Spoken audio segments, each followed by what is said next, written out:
जय हिंद दोस्तों। आप सभी ने आज का यूपीपीसीएस प्रीलिम्स का पेपर जरूर देखा होगा। आइए 10 मिनट के अंदर इस पूरे पेपर के पैटर्न को और इस पूरे पेपर का जो लेवल रहा है उसको डिकोड करने का प्रयास करते हैं। देखो भाई, सबसे जरूरी बात यह है कि अगर मैं पूरे पेपर का सारांश आपको बताऊं तो ये पूरा पेपर जिस प्रकार से आयोग के पेपर की डिमांड होनी चाहिए, जिस प्रकार से आयोग का पेपर तैयार होना चाहिए, उस डिमांड को फुलफिल करता हुआ ये पेपर बनाया गया है।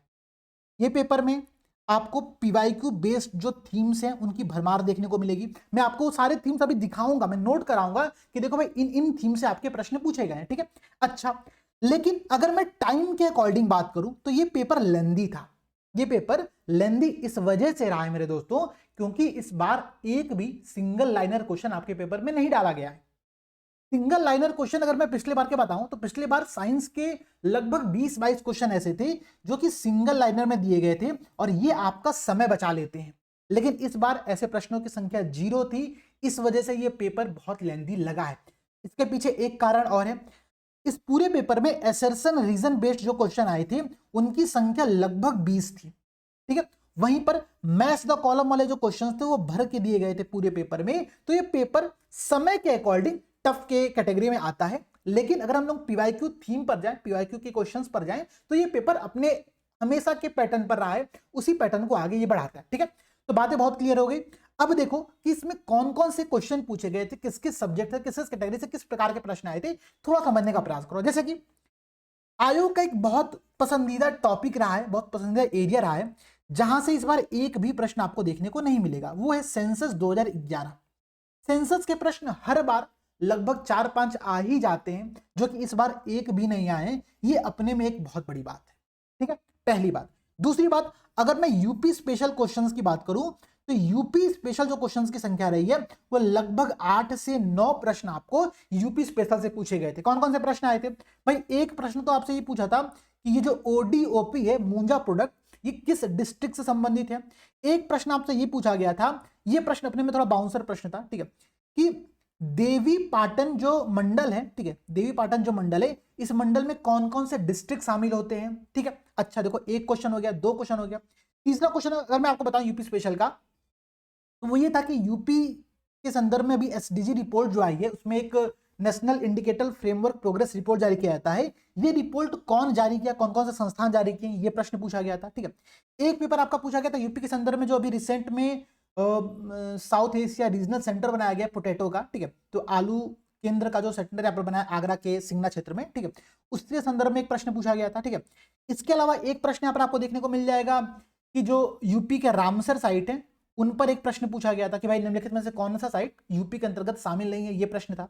एक प्रश्न आपका यह था कि यूपी का कौन सा ऐसा डिस्ट्रिक्ट है, ठीक, कौन सा ऐसा जिला है जो यूपी के केवल एक अन्य जिले से अपनी बाउंड्री को शेयर करता है, वो ललितपुर वाला जो क्वेश्चन था, वो क्वेश्चन आपने यहां पर देखा होगा, ठीक है। तो अब देखो 6 क्वेश्चन तो आपके यहीं पर हो गए। और अगर मैं आपको क्वेश्चन यहां पर याद दिलाऊं तो एक क्वेश्चन आप लोगों का यहां पर ये पूछा गया था, ठीक है, जो यूपी के इंडस वैलीस जो साइट है, मतलब जो सिंधु घाटी सभ्यता के साइट्स हैं, उन पर पूछा गया था कि निम्नलिखित में से कौन सी साइट यूपी में शामिल नहीं है। तो 7 से 8 प्रश्न तो ऐसे थे जो कि यूपी स्पेशल से डायरेक्टली यहां पर पूछे गए थे, ठीक है। यूपी स्पेशल प्रश्न, यूपी स्पेशल का मतलब इस बार प्रायोरिटी आयोग ने यहां पर दिया है। अच्छा भाई, क्रोनोलॉजी के जो प्रश्न थे उनकी भरमार थी पूरे पेपर में, ठीक है। क्रोनोलॉजी के जो प्रश्न थे वो भरमार थी। स्कीम बेस्ड जो प्रश्न हर बार पूछे जाते हैं कि भाई इन योजनाओं को क्रम में लगाओ, इस बार भी इस प्रकार के 2 प्रश्न पूछे गए थे पूरे पेपर में, ठीक है। उस पर हमने एक चार्ट को आपको 2 दिन पहले आपके ग्रुप में शेयर किया था, जिसको आप लोगों ने फॉलो किया होगा, ठीक है। तो स्कीम बेस्ड क्रोनोलॉजी पर प्रश्न इस बार भी पूछा गया है, ठीक है, यह बात ध्यान रखिएगा। इसके अलावा जो गरीबी संबंधित कमेटियां बनती हैं, जो पॉवर्टी की कमेटियां बनती हैं, उन कमेटियों के ऑर्डर को पूछा गया था, ठीक है। इसके अलावा 3 ऐसे पोस्ट, ध्यान समझना, आप लोग लोकसभा स्पीकर, ठीक है, प्रेसिडेंट, ठीक है, और फाइनेंस कमीशन के चेयरपर्सन, इन तीनों के संदर्भ में आपको क्रोनोलॉजी लगाने को दिया गया था कि निम्नलिखित राष्ट्रपतियों को उनके ऑर्डर में अरेंज करो, निम्नलिखित लोकसभा स्पीकर को उनके ऑर्डर में अरेंज करो, और निम्नलिखित फाइनेंस कमीशन के अध्यक्ष को उनके ऑर्डर में अरेंज करो। तो क्रोनोलॉजी के तो ऐसे ऐसे प्रश्न यहां पर पूछे गए आपके पेपर में, और यही पेपर को टफ बनाता है। क्योंकि देखो एक बात यहां पर और बहुत क्लियर होती है, ठीक है, कि आपको आपको यूपीपीसीएस की डिमांड को पूरा करते हुए आपको बेसिक तैयारी तो करनी है, आपको एनसीईआरटी पढ़ना है, आपको घटना चक्र तो पढ़ना ही पढ़ना है, लेकिन उसके साथ साथ घटना चक्र में जितने भी फैक्ट्स दिए गए, ठीक है, एनसीईआरटी घटना चक्र फॉलो करो, उसके साथ साथ जितने भी फैक्ट्स आपको मिल रहे हैं आपको फैक्ट्स छोड़ने नहीं है। कारण, अगर मैं आपको कारण बहुत क्लियरली समझाऊं तो हिस्ट्री में बहुत सारे ऐसे प्रश्न हैं जो कि क्रोनोलॉजी बेस्ड पूछे गए थे कि ये युद्ध कब हुआ था, ये युद्ध कब हुआ था, ये इस युद्ध को ऑर्डर में लगाओ। पिछले 2 साल 2023 2024 दोनों साल एक प्रश्न पूछा गया है जिसमें बालाजी बाजीराव बालाजी विश्वनाथ इनके ऑर्डर को अरेंज करने को पूछा गया था, ठीक है। 2023 में भी प्रश्न आया था, 2024 में भी आया था, और इस बार भी आपको वो प्रश्न पूछा गया कि बाजीराव प्रथम, बालाजी बालाजी विश्वनाथ, इन लोगों को एक ऑर्डर में आप अरेंज करो, ठीक है। तो हिस्ट्री के भी ऐसे प्रश्न आपको देखने को मिल जाएंगे।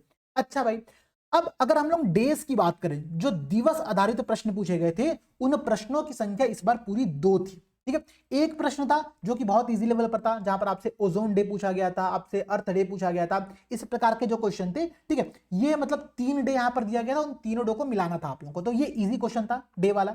डे वाले में एक प्रश्न आप लोगों से और पूछा गया था जहां पर संविधान दिवस, मतदाता दिवस, एक और कोई डे पूछा गया था। तो ये भी मतलब डे के जो प्रश्न इस बार आए थे वो अपने में अच्छे आए थे। अगर मैं डिफेंस एक्सरसाइज की बात करूं, देखो ये जितने पॉइंट्स मैं बता रहा हूं ना, ये सारे पॉइंट्स आयोग के प्रीवियस ईयर क्वेश्चन के थीम है। यहां से पीवाईक्यू में इन्हीं थीम्स पर प्रश्न पूछे गए और इस बार भी वो प्रश्न आपको देखने को मिल जाएगा। डिफेंस एक्सरसाइज इस बार बहुत इजी पूछा गया था। ऑपरेशन खंजर डायरेक्टली पूछ लिया था कि ऑपरेशन खंजर के संदर्भ में बता दो कि भाई किन किन देशों के मध्य में ये लड़ा गया, ठीक है। तो ये बात क्लियर समझो। अच्छा भाई, अब मैं आपको थोड़ा सा और अगर आयोग के थीम पर जाऊं, जो कि प्रीवियस ईयर क्वेश्चन का हर बार का थीम होता है, तो उन थीम में जो प्रश्न इस बार आए थे, जैसे कि आपसे एक प्रश्न पूछा गया था कि कोल माइन को लेकर के, ठीक है, कि कुछ आपको राष्ट्रीय मतलब भारत के अंतर्गत कोल माइन दी गई थी जिसमें आपका रानीगंज, जिसमें आपका अदर जो कोल माइन थे उनको शामिल किया गया था और पूछा गया था कि इनको इनके राज्यों से मैच कराओ, ठीक है। इसी प्रकार का एक इंटरनेशनल लेवल का भी प्रश्न आप लोगों से पूछा गया था जहां पर रूर कोयला क्षेत्र और 2-3 कोयला क्षेत्र और दिए गए थे, ठीक है, उनको आपको इंटरनेशनल स्तर पर मैच कराना था, ठीक है। तो मतलब ये, अब देखो कोयला खदान कहां पर पाई जाती है ये आपको याद ही करना पड़ेगा, इसमें समझने के लिए बहुत चीजें हैं नहीं। तो ये फैक्ट बेस्ड क्वेश्चन है और फैक्ट बेस्ड क्वेश्चन आपको हर बार देखने को मिलता है, इस बार भी देखने को मिला है। तो जितने भी नए एस्पिरेंट है वो फैक्ट को याद करने पर अभी से लग जाना, बिल्कुल इग्नोर नहीं करना है, हमको याद करना ही पड़ेगा, ठीक है। अच्छा भाई, और देखो आपसे प्रश्न पूछा गया आयरन माइन को लेकर के, ठीक है, कि ये निम्नलिखित लौह अयस्क के जो खदानें हैं वो भारत के किन किन राज्यों में लोकेटेड है, ठीक है। एक तो प्रश्न ये था आपका। अच्छा, अगर मैं आपसे और यहां पर बात करूं तो सस्टेनेबल डेवलपमेंट गोल, जो कि आयोग का बेहद पसंदीदा टॉपिक रहा, पिछले 4-5 साल से लगातार हर बार इस टॉपिक से 2-3 प्रश्न पूछे गए हर साल, ठीक है। इस बार भी आपको सस्टेनेबल डेवलपमेंट गोल पर 2 प्रश्न देखने को मिल जाएगा। एक प्रश्न जहां पर टारगेट को उसके गोल से मैच कराना था, ठीक है, वहीं पर दूसरा प्रश्न आपको असर्शन एंड रीजन के संदर्भ में दिया गया था। तो सस्टेनेबल डेवलपमेंट गोल पर 2 प्रश्न आपको यहां पर दिखेगा। अच्छा, एक प्रश्न आप लोगों से पूछा गया था कि निम्नलिखित जो शहर हैं वो किन नदियों पर लोकेटेड है, किन रिवर्स पर लोकेटेड है, ये प्रश्न आपसे यहां पर पूछा गया है। वहां पर आपको एक मतलब किन, इसमें से आपको जो गलत था वो बताना था, ठीक है। तो इसमें दिया था हैदराबाद और कोई समथिंग अलग नदी दिया था, आपको पता कि हैदराबाद जो है मूसी रिवर पर लोकेटेड है, ठीक है। तो ऐसे प्रश्न भी आपसे यहाँ पर पूछे गए और ये सारे प्रश्न जितना अभी तक मैंने आपको बताया है ना, ये सारे प्रश्न आपको पीवाईक्यू के पेपर में दिख जाएंगे और एक बार नहीं, हर मतलब कई बार वो रिपीटेड आपको दिखेगा, ठीक है। अच्छा, और देखो यहाँ पर आप लोग अगर एक प्रश्न आप लोगों से पूछा था कि भाई इलेक्ट्रोमैग्नेटिक वेव के ऑर्डर को अरेंज करो, मैंने तो ये अभी आप लोगों को शॉर्ट्स बनाया था जब, ठीक है, तो शॉर्ट्स में मैंने बहुत क्लियरली बोला था कि देखो ये प्रश्न पूछेगा और ये आप लोग तैयार कर लेना, ठीक है। तो वहां पर मैंने आप लोगों को ऑर्डर याद कराया था, याद है आप लोगों को, ठीक है। चलो भाई, और देखो, और आप लोगों से प्रश्न पूछा था कि बायोस्फीयर रिजर्व किन किन राज्यों में लोकेटेड है, ठीक है, मैच द कॉलम में आया था। वहीं पर एक प्रश्न पूछा था नेशनल पार्क का कि निम्नलिखित नेशनल पार्क किन राज्यों में लोकेटेड है, ठीक है। वहीं पर आपका एक प्रश्न और पूछा था कि स्टेट और उनकी जो सबसे हाईएस्ट पीक पॉइंट है, जो सबसे हाईएस्ट चोटी है, उनको मैच कराना था, ठीक है। तो स्टेट और चोटी का एक प्रश्न आपसे यहाँ पर ये भी पूछा गया था। तो अब देखो ना, तो ये जितने भी ऐसे प्रश्न यहाँ पर आप देख रहे हो, यहीं पर एक प्रश्न और था जहां पर रामसर साइट और उनके स्टेट को मैच कराना था, ठीक है। ध्यान से समझना, ये 4 प्रश्न तो आपको इन्वायरमेंट के ऐसे मिल गए हैं, ठीक है, इन्वायरमेंट या फिर मैं जियोग्राफी कहूं, ऐसे मिल गए हैं जो कि मतलब फैक्चुअल है और आपको याद करना, और ये सारे प्रश्न आपको प्रीवियस ईयर क्वेश्चन में ही देखने को मिलेगा। अच्छा, आप यहां पर कुछ और प्रश्नों के पैटर्न को समझो।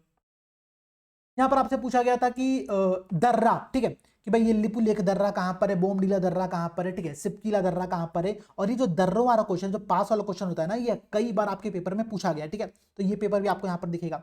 इसके अलावा अगर यहाँ पर आप ध्यान से देखोगे तो कुछ क्वेश्चन ऐसे थे, जैसे एक क्वेश्चन आपसे पूछा गया था आईएफएसआर रिपोर्ट पर, ठीक है, आईएफएसआर 2023 के संदर्भ में एक रिपोर्ट दिया गया था और यूपी का वो क्वेश्चन था। क्वेश्चन बहुत अच्छा था, मतलब वो फैक्चुअल था, बट उसको याद करना और उसको समझना टफ क्वेश्चन था अपने में, ठीक है।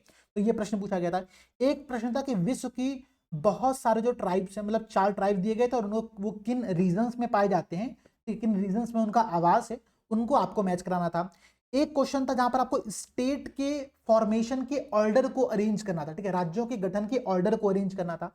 वहीं पर एक प्रश्न ऐसा था जहां पर आपको स्टेट को एरिया के ऑर्डर में अरेंज करना था कि निम्नलिखित में सबसे ज्यादा एरिया किस राज्य का है, फिर कौन सा राज्य, ठीक है।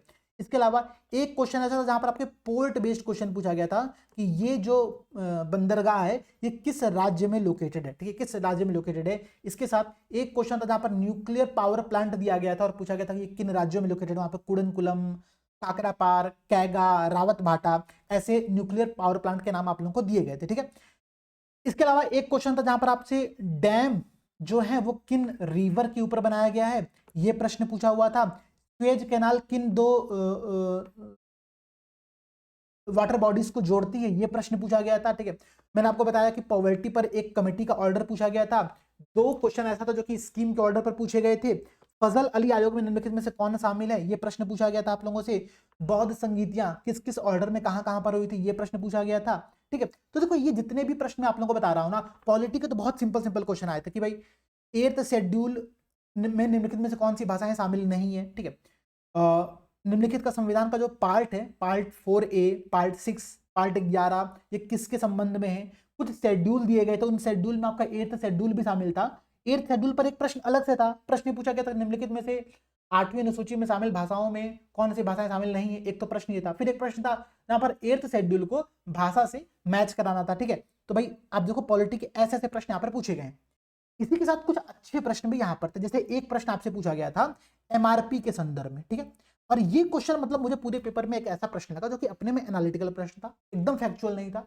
ये अगर आपको अंडरस्टैंडिंग है चीजों की, आप जानते हो कि एमआरपी क्या होता है, मैक्सिमम रिटेल प्राइस होता है, ठीक है। ये मतलब ये मैक्सिमम खुदरा मूल्य होता है, इसको कम करा करके निगोशिएट किया जा सकता है। ये प्रश्न आपसे यहाँ पर पूछा गया था, ठीक है। तो ऐसे पेपर के पैटर्न आपको लगातार देखने को मिलेंगे, प्रीवियस ईयर में भी और इस बार भी वही पैटर्न आयोग ने फॉलो किया है। कुल मिलाजुला करके मेरा यहाँ पर एक संक्षिप्त जो समराइज इस पूरे वीडियो का है वो ये है कि जितने भी दोस्त आज का जिन्होंने एग्जाम दिया, अगर उन्होंने पेपर को अच्छे से फॉलो किया है, ठीक है, अगर उन्होंने पेपर के पैटर्न को अच्छे से फॉलो किया है कि किस प्रकार के प्रश्न पूछे आते हैं, किस प्रकार का पेपर है, तो आपको ये पेपर ठीक ठाक लगा होगा, आपने इसमें अपना बेस्ट देने का प्रयास किया होगा, दैट्स वेरी गुड, ठीक है।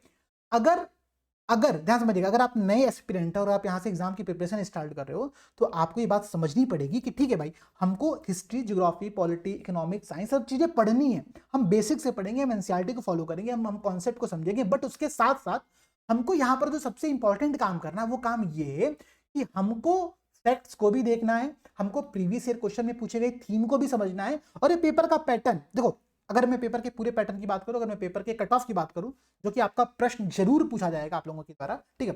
तो मैं तो पहला काम तो आप लोगों को ये करता हूं कि आप लोग कमेंट सेक्शन में बता दो कि आपके अकॉर्डिंग कट ऑफ कितना होना चाहिए, ठीक है।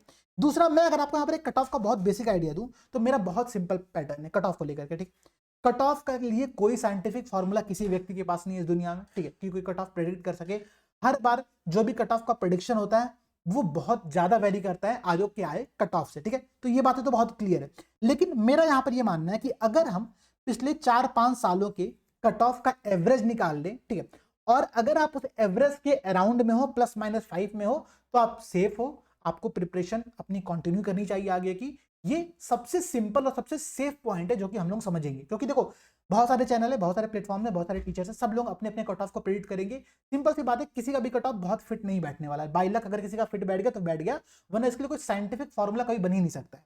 ये बात बहुत क्लियर समझिएगा आप लोग, आप सभी को, ठीक है, आप सभी को जो प्रीवियस कट ऑफ का एवरेज रहा है वो रहा है आपका 120 to 125 मार्क्स, ठीक है। ये नंबर की बात मैं कर रहा हूं, अगर इतने नंबर आपके बन रहे हैं दैट मीन्स कि ठीक है, बढ़िया है, +-5 यहाँ पर हम लोग ले लेंगे दायरा हमारा, और फिर हम लोग अपनी तैयारी कंटिन्यू करेंगे, ठीक है।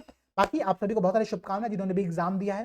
मैं उम्मीद करता हूँ सीसेट का पेपर भी आप लोगों को बहुत अच्छा हुआ होगा। सीसेट में हम लोग एक समराइज उसका भी डिस्कशन करेंगे इसी प्रकार से। अगर आपको सीसेट का इस प्रकार का एक डिस्कशन चाहिए, ठीक है, उसकी एनालिसिस चाहिए, तो एक बार आप कमेंट में ड्रॉप कर देना मैसेज कि ये सीरीज कैसी लगी, ये आज का जो सेशन था कैसा लगा, फिर हम लोग फर्दर डिस्कस करते हैं। ठीक है, सभी को ऑल द बेस्ट, जय हिंद।